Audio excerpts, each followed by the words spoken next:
এবার অন্য প্রসঙ্গ। জুলাই অভ্যুত্থানে প্রথম শহীদ রংপুরের বেগম রোকেয়া বিশ্ববিদ্যালয়ের শিক্ষার্থী আবু সাঈদ হত্যা মামলার রায় ঘোষণা করা হবে আগামীকাল।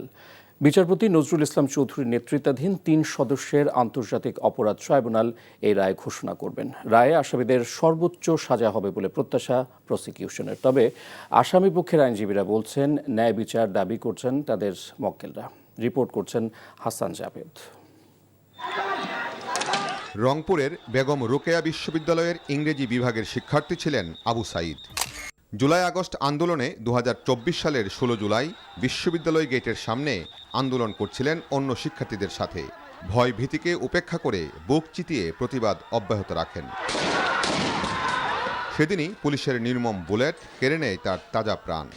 আবু সাঈদের মৃত্যুর মধ্য দিয়ে জুলাই অভ্যুত্থান সফলতার দিকে অগ্রসর হয়। শেষ পর্যন্ত ছাত্র জনতার সফল অভ্যুত্থানে ৫ আগস্ট দেশ ছাড়তে বাধ্য হন ক্ষমতাচ্যুত প্রধানমন্ত্রী শেখ হাসিনা। এরপর অন্তর্বর্তী সরকার আন্তর্জাতিক অপরাধ ট্রাইব্যুনাল পুনর্গঠন করে জুলাই আগস্টের মানবতা বিরোধী অপরাধের বিচার শুরু করে। ইতোমধ্যে ৩টি মামলার রায় ঘোষণা করেছে ট্রাইব্যুনাল।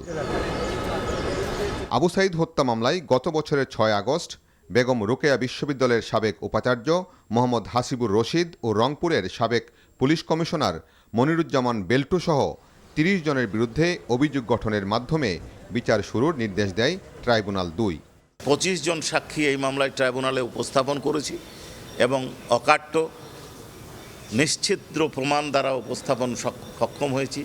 মামলায় বেগম রোকেয়া বিশ্ববিদ্যালয়ের সাবেক প্রক্টর শরীফুল ইসলাম, পুলিশের সাবেক সহকারী উপপরিদর্শক আমির হোসেন, কনস্টেবল সুজন চন্দ্র রায়, ছাত্রলীগ নেতা ইমরান চৌধুরী, রাফিউল হাসান রাসেল ও আনোয়ার পারভেজ কারাগারে আছেন।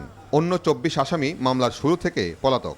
আবু সাঈদের এই বডিতে গুলির চিহ্ন পাওয়া গেছে, এই তথ্য হলো আপনার ছবির তথ্য।